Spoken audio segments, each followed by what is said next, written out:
У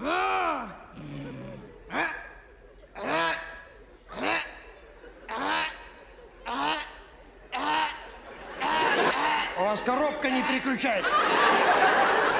Вы нажимаете сцепление? Я выжимаю, она, видите, не включается коробка у вас.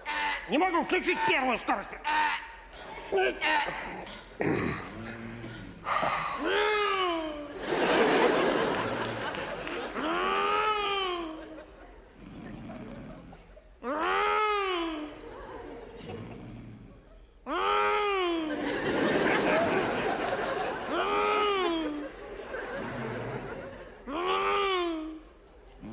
Мы ведем наш репортаж с трибуны Формулы-1.